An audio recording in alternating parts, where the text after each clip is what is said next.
Namaste, I JBN Mithun Yadav, Assistant Professor of History from the Faculty of Education and Methodology. Today we will discuss about the topic जो BA BEd और BA LLB fourth semester का एक हमारा जो paper है, ठीक है, history का, जिसका नाम है इंडियन नेशनल मूवमेंट।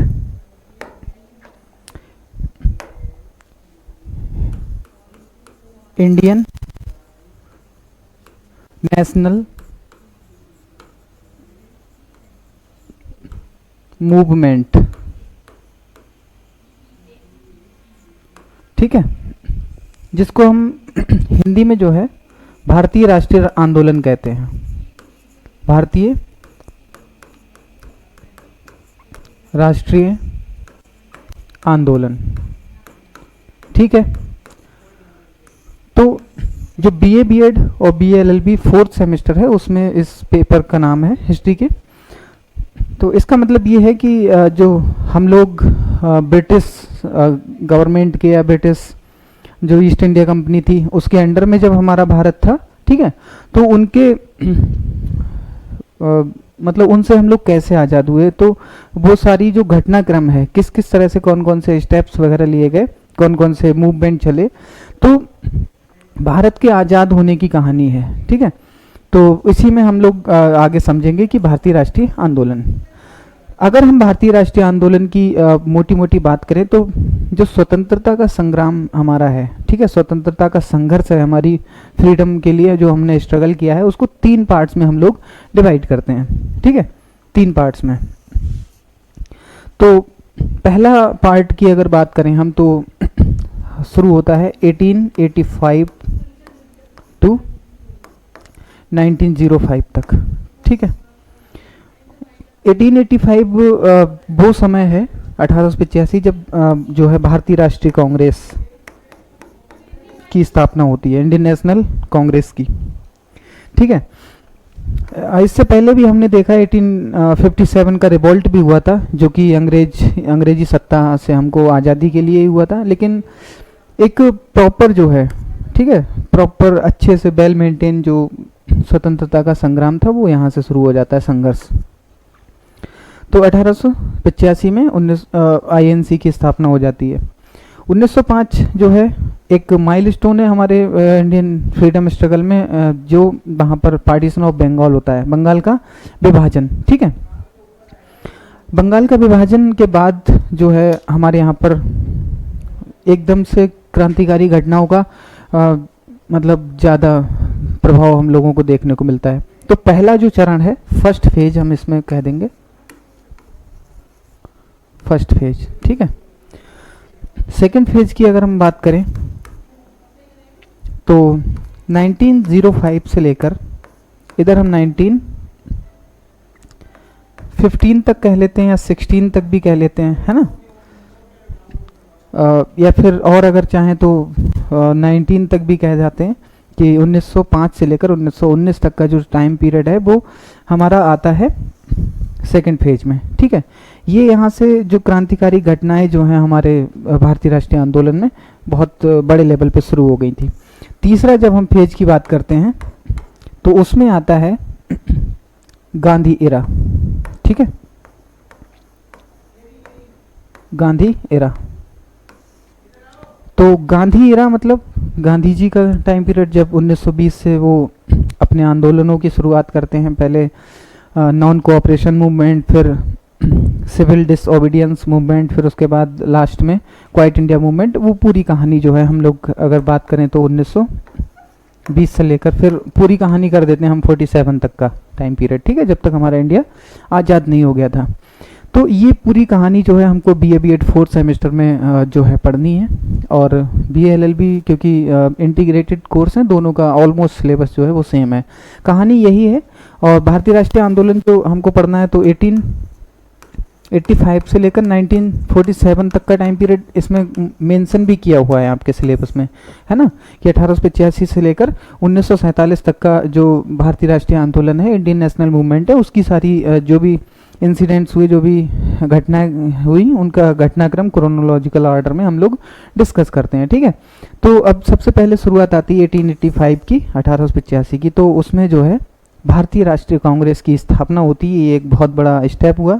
और अक्सर एक चीज़ कही जाती है कि जो भारतीय जो फ्रीडम का स्ट्रगल है, ठीक है, वो समझ लो कांग्रेस का स्ट्रगल है, क्योंकि आप देखेंगे बड़े नेता जो भी हैं वो सब कांग्रेस से जुड़े हुए थे उस समय। और जिसमें बात की जाए, हम सरदार पटेल साहब की बात करते हैं, पंडित नेहरू जी की बात करते हैं, उसके बाद महात्मा गांधी, सुभाष चंद्र बोस जी की बात की जाती है। तो ये बड़े जो लीडर्स थे वो कहीं ना कहीं वो सब लोग जो हैं इससे जुड़े हुए थे कांग्रेस से, है ना। कुछ टाइम तक तो मोहम्मद अली जिन्ना साहब वो भी इससे जुड़े हुए थे कांग्रेस से। उसके बाद कुछ डिस्प्यूट्स होते हैं, वो सब चीज़ें हमको इसमें पढ़नी है ना। 1906 में जब फॉर्मेशन ऑफ मुस्लिम लीग होता है, वो सब चीज़ें भी हमको पढ़नी है। तो आगे हम लोग शुरुआत करते हैं, समझते हैं भारतीय राष्ट्रीय कांग्रेस के बारे में एक पीपीटी के थ्रू, ठीक है। इंडियन नेशनल कांग्रेस, भारतीय राष्ट्रीय कांग्रेस,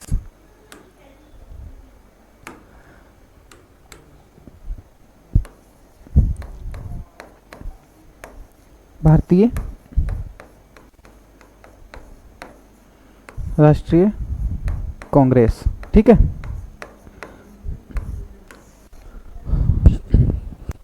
भारतीय राष्ट्रीय कांग्रेस इंट्रोडक्शन, ठीक है। इसका हम थोड़ा सा परिचय समझते हैं, थोड़ा सा बैकग्राउंड इसका लेते हैं कि किस तरह से हमारे सामने जो है भारतीय राष्ट्रीय कांग्रेस आई थी। The Indian National Congress, INC, ठीक है। आईएनसी का मतलब जब फुल फॉर्म देखते हैं तो इंडियन नेशनल कांग्रेस या फिर सीधे कांग्रेस कहते हैं। वाज फाउंडेड इन 1885 एडी, ठीक है। 1885 में ये मतलब संगठन जो था वो बन के हमारे सामने आता है। ये डेट और मेंशन करेंगे, 28 दिसंबर, ठीक है। 28 दिसंबर 1885 को जो है भारतीय राष्ट्रीय कांग्रेस की स्थापना होती है। It marked the beginning of A structured national movement in India, ठीक है। जैसा मैंने पहले भी कहा कि स्ट्रक्चर्ड एक वेल मैनर्ड वे में, है ना। तो बहुत सिस्टमेटिक चीज़ें थी।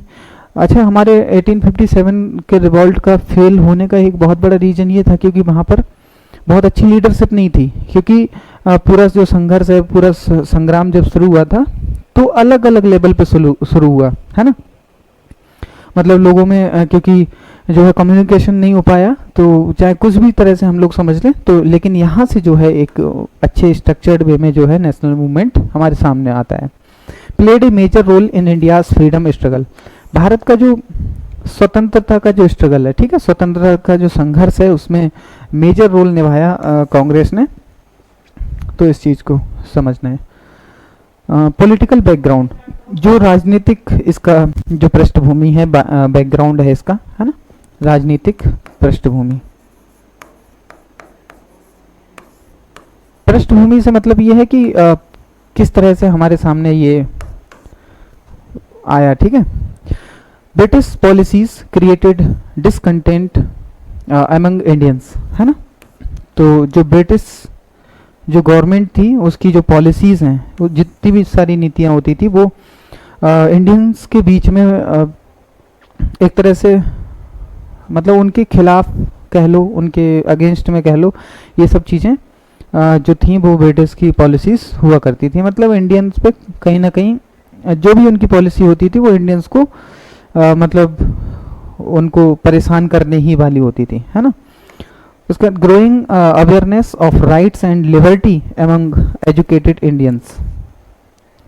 अब मतलब अवेयरनेस, है ना, जागरूकता देने के लिए, ऑफ राइट्स, हमारे जो अधिकार हैं, मतलब अधिकारों की बात जब करी कांग्रेस ने कि ह्यूमन राइट्स कैसे हैं, मतलब हर किसी को इन तरह की जो राइट्स मिलने चाहिए, एंड लिबर्टी, और जो आज़ादी है ना, स्वतंत्रता है, एमंग एजुकेटेड इंडियंस, जो सबसे पहले तो मतलब जो शिक्षित लोग हैं, शिक्षित भारतीय हैं, उनमें सबसे पहले तो इन सब चीज़ों की अवेयरनेस की बात करी कांग्रेस ने।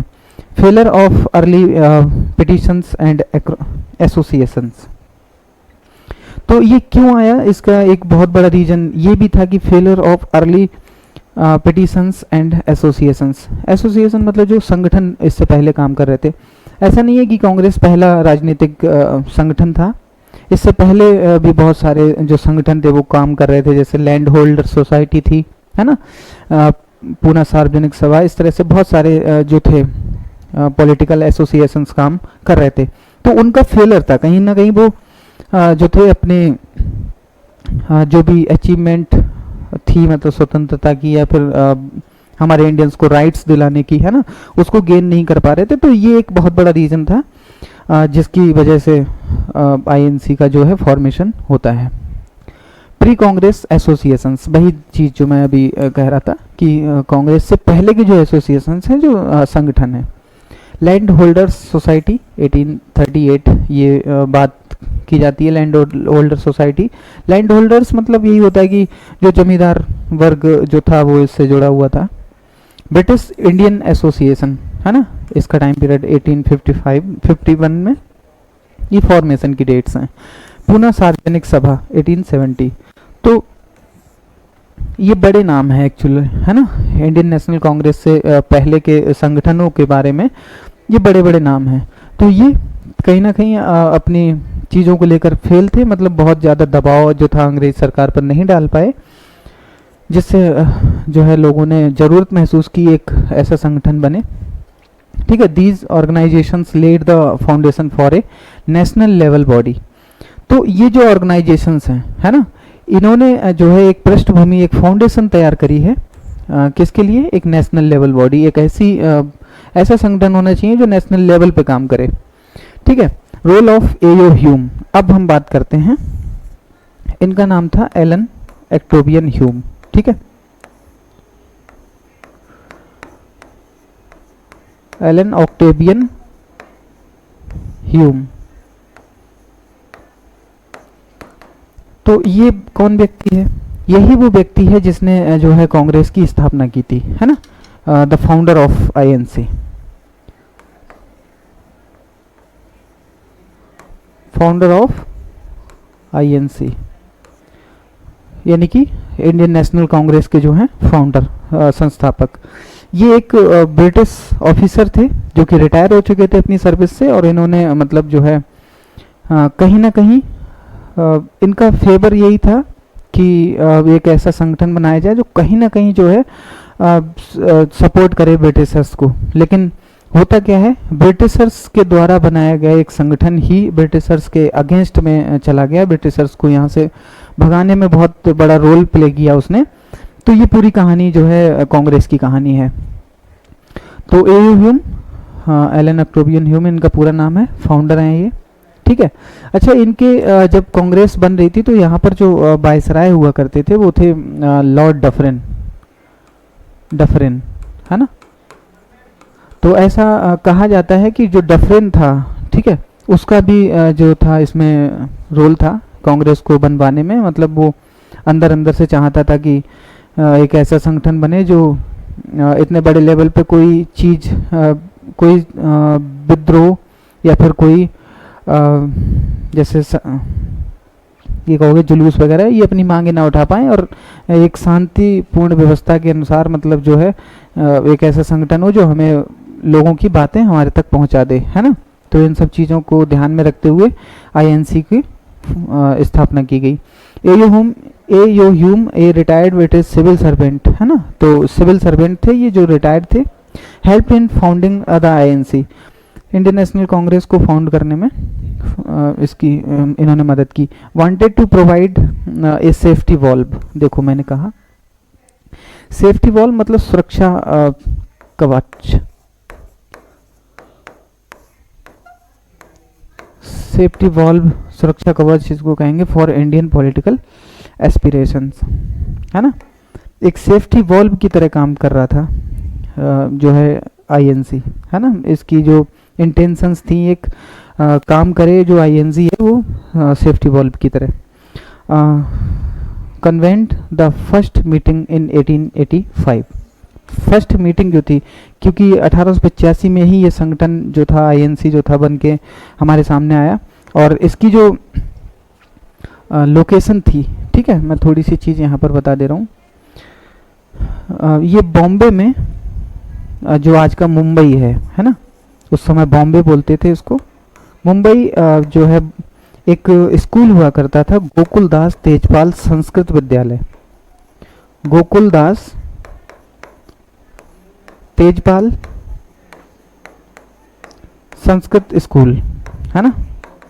तो ये स्कूल था और इसमें ही लोग जुड़े आके, मतलब इकट्ठे हुए आके, और यहीं पर भारतीय राष्ट्रीय कांग्रेस की स्थापना हुई। ये मुंबई में है। और उस समय कहा जाता है कि 78 जो हैं वो सदस्य पहली मीटिंग में सम्मिलित हुए। और उसके बाद यहाँ पर एक व्यवस्था बनाई गई कि हर साल, हर वर्ष जो है एक सेशन हुआ करेगा, मतलब अधिवेशन जिसको कहते थे। तो हर साल इसके अधिवेशन हुआ करते थे और लोग जो थे वो जाके इकट्ठे होते थे और अपनी मांगे वगैरह सब रखते थे। उसके बाद बहुत सारे निर्णय वगैरह वहाँ से लिए जाते थे, बहुत सारी मांगे वहाँ से उठाई जाती थी। ठीक है। फाउंडिंग ऑफ आईएनसी 1885, ठीक है, वही चीज़ें हैं। डेट इसकी क्या है, दिसंबर 28 1885 AD। ठीक है, जो अभी मैंने बात की। इसका जो प्लेस है, कहाँ से हमारे सामने आया, तो गोकुलदास तेजपाल संस्कृत कॉलेज बॉम्बे से। ठीक है। प्रेसिडेंट, जो फर्स्ट प्रेसिडेंट की बात करेंगे हम, है ना, क्योंकि पहली मीटिंग हुई थी उसी में मीटिंग में पहले प्रेसिडेंट बनाए गए, उसके अध्यक्ष बनाए गए व्योमेश चंद्र बनर्जी। ठीक है, व्योमेश चंद्र बनर्जी, व्योमेश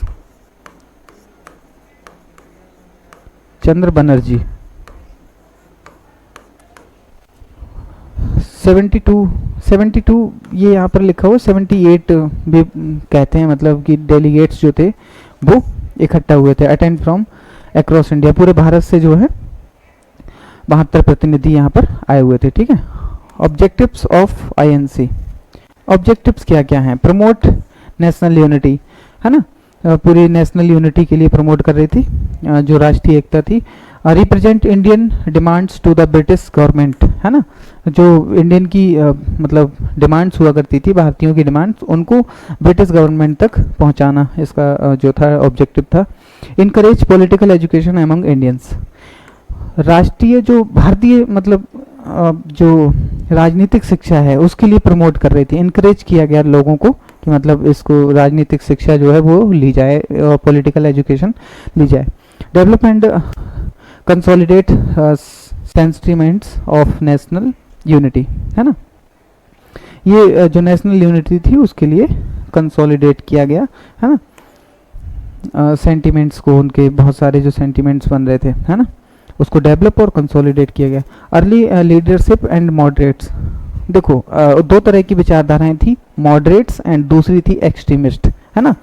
मॉडरेट्स मतलब ये है कि उदारवादी, ये जो चरण था, फर्स्ट फेज हमने जो बात की थी वो उदारवादी चरण था, है ना, लेड बाई मॉडरेट्स, यानी कि भाई जो उदारवादी संगठन था उसके ग्रुप से लीड किया गया इसको।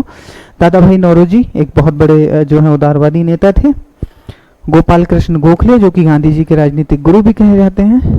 व्योमेश चंद्र बनर्जी, ये बड़े नाम जो हैं। उसके बाद फिरोज मेहता, ठीक है, हाँ, व्योमेश चंद्र बनर्जी, और इस तरह से बहुत सारे लोग जो हैं उदारवादी नेता थे। बिलीव्ड इन कॉन्स्टिट्यूशन मेथड्स, जो संवैधानिक जो मेथड्स थे उनमें बिलीव करते थे। पिटिशंस, जो पिटिशंस डालते थे, स्पीचेस एंड रेजोल्यूशंस, इन पर ये लोग काम करते थे। डिमांडेड सिविल राइट्स, जो सिविल राइट्स हुआ करते थे, जो अधिकार थे, उनकी बात की गई। इंडियन रिप्रेजेंटेशन एंड रिफॉर्म्स, ये सब इसका जो था। सिग्निफिकेंस ऑफ आईएनसी फॉर्मेशन, अब ये सिग्निफिकेंस क्या रहे उसके, है ना। तो first organised political platform for Indians, भारतीयों के लिए एक ऑर्गेनाइज्ड बहुत वेल मेंटेन जो था वो प्लेटफॉर्म, पॉलिटिकल प्लेटफॉर्म जो था इंडियंस के लिए मिला। United people from various regions and religions, यहाँ पर बहुत सारे मतलब क्षेत्रों से और बहुत सारे रिलीजन से लोग, मतलब सब धर्मों से, सब क्षेत्रों से लोग इसमें आकर यूनाइट हुए और जुड़े। Foundation of mass based freedom movement, यानी कि जो भीड़ का जो मतलब जो है मूवमेंट है ना, मतलब लोगों की गैदरिंग हुई, लोग इकट्ठा हुए, लोग इनसे जुड़े आके, लेटर ईयर्स, बाद में, है ना। मतलब ये नहीं है कि कोई एक विशेष वर्ग, शिक्षित वर्ग ही केवल संघर्ष कर रहा है, ऐसा कुछ नहीं था। सब नॉर्मल लोग भी इससे आके जुड़ते हैं बाद में, ठीक है। कंक्लूजन, अब इसका हम जो निष्कर्ष निकालते हैं वो क्या है, INC was a turning point of Indian history, है ना। भारतीय जो इतिहास है उसमें एक टर्निंग पॉइंट लेके आता है आईएनसी जो है। It transformed from a reform seeking body to a freedom movement, है ना।